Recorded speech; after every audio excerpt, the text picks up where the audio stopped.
Hello, everyone. My name is Phil Patty, founder of American Barbell, and I'm sitting here today with Pete McCall.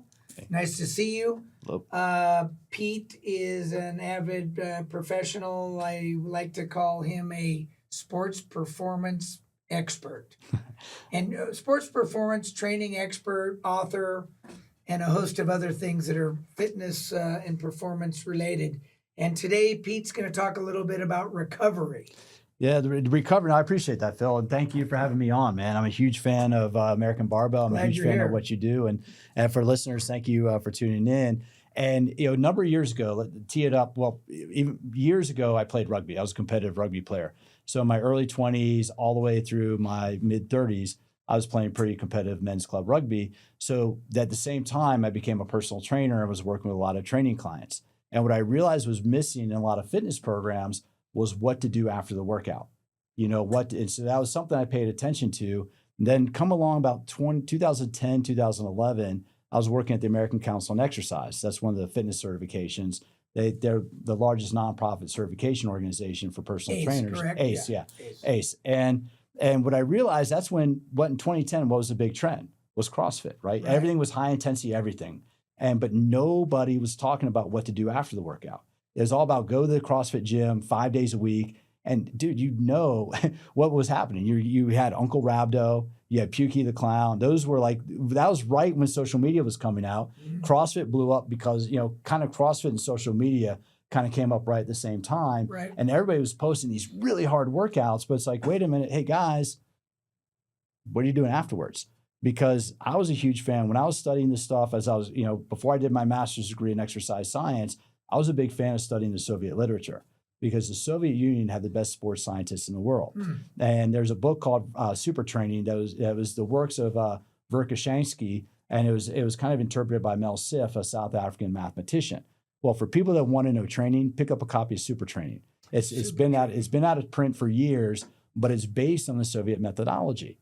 And the Soviet methodology was to prepare their athletes to come in at 5% under performance for a competition. Because what happens when that gun goes off?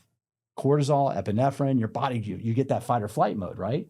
So here we are in the United States. If I have a competition, the attitude is we got to train.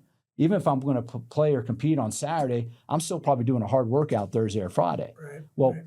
You're shooting yourself in the foot, right? That final, depending on there's so many variables in there. Sure. But you want to spend that last 2 or 3 days before a competition getting relaxed, fueling your muscles, carb loading, making sure you have a full tank of gas, being in a relaxed state of mind so that when that gun goes off or the whistle blows, you are at 100%. You want to be a little bit below capacity so that when you're there competing, your body ramps up. So that was something I read, maybe 20 years ago now that I always paid attention to. So as all this high intensity exercise was starting to become popular, I started teaching a workshop for personal trainers called Recovery, the Forgotten Variable. This is why we need to think about program design for our clients. And frankly, Phil, it's no rocket scientist. Yeah. Bodybuilders know this stuff. It's periodization, right? Understanding that the body can only do 2, 3, maybe 4 hard workouts a week. If your nutrition's dialed in, if your sleep is dialed in, if everything is dialed in, you can get 4 really hard workouts without overtaxing your physiology.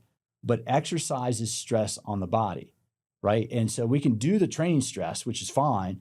But after training, there what I call 4 R's, and I'm not the only one. There are other people out there. You have rehydrate, refuel, repair, which stands for tissue repair, how you promote muscle tissue repair, and then you have rest. Those are the 4 R's of recovery. Refuel is the nutrition you take in. Rehydrate, your muscles are about 70% water. Repair, do you want to do, for those that can afford it, getting massage therapy once or twice a week, is a good way to promote tissue repair. But sitting in a hot tub is another way to do it. Sitting in an IR sauna, infrared sauna is another way to do it. Massage gun, foam rollers, all those are for promote tissue repair. And so it really is a matter of now as we're training, especially as we're older. I'm 52, almost 53 years old. So yes, I train hard 2 or 3 days a week, but on those off days, it's not a rest day. They're mobility days, they're body weight days, they're core training days. Still doing something. You're still doing something, but you're not taxing, you're not stressing the system. And that's why I love your product line, dude, is because you make everything. If I want to go after and go hard and have a really hard workout, you got it. You got me. But the next day, I should probably do like a light medicine ball workout, because when I'm picking up heavy weight, if I'm picking up a heavy deadlift, if I'm going near max for 2, 3 reps, I'm not doing that much movement. I'm not spinning my joints. I'm not creating space in the joints. I'm not lengthening the tissues. I'm generating force. Well, the next day, if I do a heavy deadlift workout and a heavy pull workout, well, my next day, my nervous system is going to be fried. So I should still move to help promote the repair, but I can do like a medicine ball workout. I can do a body weight workout. I can use some light weights, maybe some cable machine stuff. Now, the day I'm recovering from that hard workout, I'm doing like multi-planar movement. I'm moving in multiple directions. I'm doing rotational movement. I'm getting my hips and my spine moving together. How does swimming fit into there? Is that a good way to recover? I would put swimming as a great active recovery. I would think so, because you can get exercise for sure, and you're not stressing yourself out like lifting a heavy weight. Yeah. So on rest day swimming, I wouldn't have thought sauna and jacuzzi. Yeah. I mean, that's relaxing. Yeah, but that's what it does, right? So if you're in a sauna or jacuzzi, the whole idea of that is just elevating your heart rate. You know, and I played with this, is what the research literature says, but I wear my heart rate in the sauna, you know, where it would recover, you know, after a workout, it start dropping, but then you go in the sauna and it starts picking back up again. Because the heat, you have to thermoregulate. And so what that does is the circulation, you're getting new blood to the muscle tissue. And more important, as you're doing that, you're removing the metabolites and the waste product that you just created. Because when you do high intensity strength training, you're creating all these metabolites, the muscle damage, if you will. Lactate gets recycled back in through the Krebs cycle into ATP, through Krebs or citric acid cycle, whatever you want to call it. But that gets recycled into ATP. So it's really the hydrogen ions. So when your muscles are burning after a hard workout, your blood is becoming acidic. That's why going into a sauna, along with hydrating, you need to stay hydrated. What you're going to be doing is basically running your heart. You're in the cars. You're running your heart at a low RPM. You're idling your heart basically to flush the system, right? Does that make sense? I mean, I have a car analogy. Am I doing it the right way? And that's really what a sauna can do. So if you do a really hard workout, if we go into your gym, we start lifting some really heavy weights. As soon as we start cooling down, 5-10 minutes in the sauna will help promote that recovery process. We rehydrate, we refuel, and we get a good night's sleep. Because this is what I always try to get clients thinking about. Tomorrow's workout starts as soon as we end today's. So if we end today's workout at 5 o'clock, that's the start. That starts the clock for tomorrow's workout. Right. Because how you rest, how you repair, how you recover will determine how you train tomorrow. Yeah, it's interesting when you think about, so the knowledge base that you have goes so well with what I'm about, because again, I build equipment and I build extremely safe, durable product. But in today's game, if people want to be successful, whether they're opening a club or being successful means getting real results, it's all about knowledge. And, you know, all these things are, I'm sad to admit, over my head, because it's not been what I do. But it's very interesting to me and intriguing, because who doesn't want to know that? Yeah. Right? Anybody that now has decided to change their life and decide to strength train and build muscle mass and just try to be overall more healthy, I want to know all that stuff. I want to know how to recover, what I should really be eating, and everything. I mean, it's the future. And the nutrition stuff is so personal, because everybody has a slightly different response. Right. I read this great thing about, you know, you and I, our DNA is probably about 99.8% the same. Right? You know, there's maybe 0.2, 0.3% different in our DNA, but our gut biome, you live in Las Vegas, I live in San Diego, our gut biome is completely different because of like the water you drink, the food you eat, the environment you're in. Your body's going to digest things differently than I do. And we only live a few hundred miles apart. Yeah. You know, that's how intricate the gut biome is, and all the, you know, the billions of bacteria in there. So all that to say that when people start exercising, especially for somebody new who's like, okay, I'm in my 40s, I haven't worked out for years, I know I want to use exercise to control the aging process. Well, that's great, but you also need to think about how you're going to recover. Does that mean meditation? Does that, you know, that's the hardest challenge for me, dude. Picking up a heavy weight, no problem. Sitting quietly for 5 to 7 minutes, big problem. You know, but there are so many benefits from that, you know, because it quiets the mind and allows your body to kind of, allows your brain to get into your body. But that really is, that's why I love kind of your whole product line, is because you have all those offerings. So because the thing that we know is movement is critical every day. We need to move every day. Right. But we don't need to move at the same intensity every day. Right. And that's why I really try to get people thinking about is like, hey, do your hard workouts, but only do them 3 or 4 times a week. Right. And also the other thing is look at your most stressful times a year, right? Like I'm sure you have a budgeting season.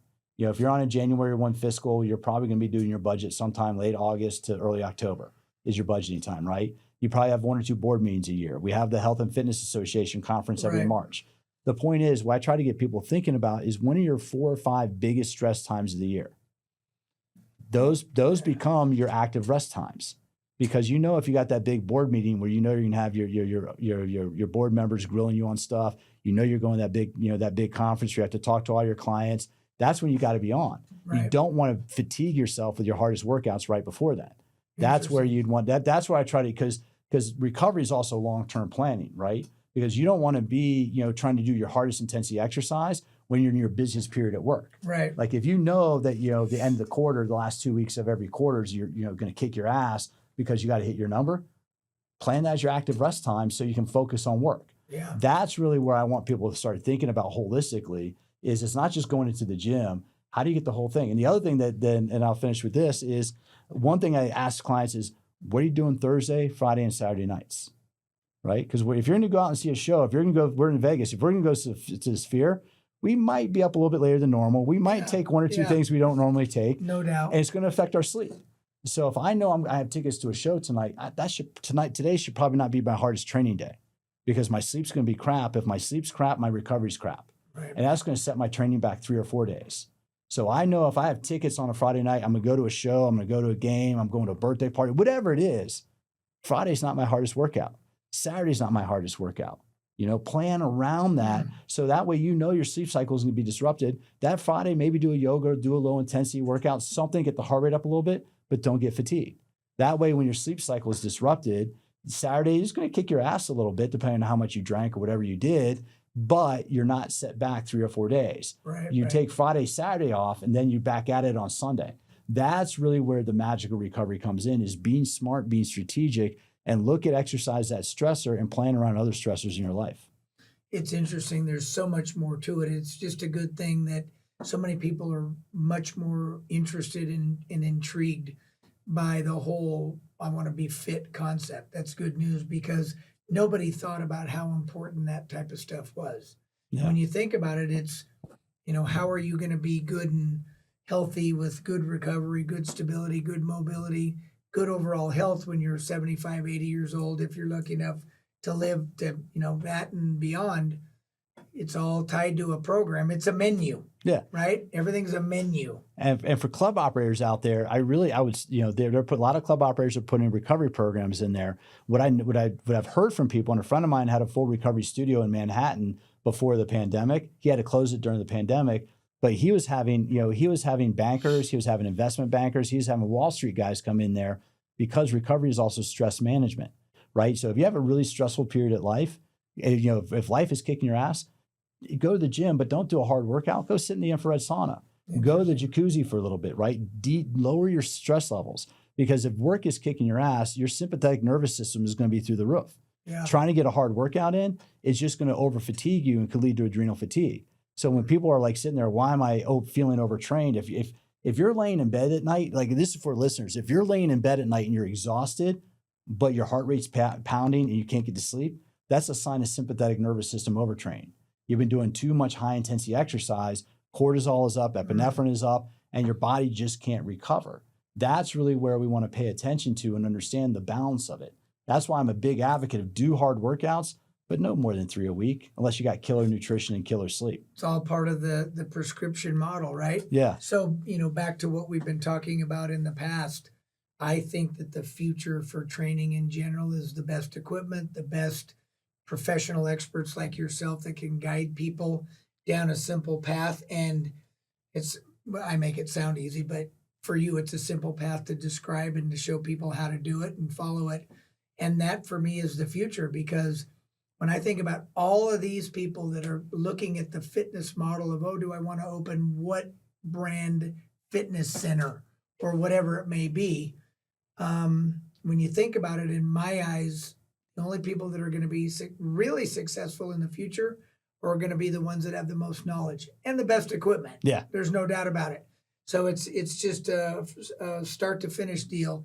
You got to know how to buy the best equipment. You got to be aligned with the best training people, the best nutrition people, everything. And that's been my thought process and goal for the last few years is to align a group of people like ourselves and add as many more that we can find that we want to be part of this movement, if you will. Well, on that Right. note, I mentioned just a little offhand. I'm going to put you in touch with a couple of guys I'm working with, and these are old school dudes. I'm surprised you haven't bumped into them, but they're East Coast, you're West Coast. So we'll put the rivalry aside, right? The East Coast, West Coast. Right. there's no East Coast, West Coast beef Right. in fitness. I'm going back 90 years in hip hop or Right. to the 90s in hip hop stuff. But this guy, Rocco Boulay, is a gym owner in New Hampshire. He started Make America Strong Again, because he really saw the need. He really thinks strength training, and he doesn't think, but he knows based on what he's seen, is that we can improve health by focusing on strength training. So Make America Strong Again is intended to be a collection of gym owners, gym operators, all working on the same page for the same mission Right. of getting people lifting weights, of getting people adding muscle, because we know that adding the more muscle we have, the healthier we are. Yeah, that's interesting. Well, again, that's why I love to align with people with knowledge. For me, it's hard for me to try to sell what I do, which is high end products. It's hard for me to sell people that don't want to learn.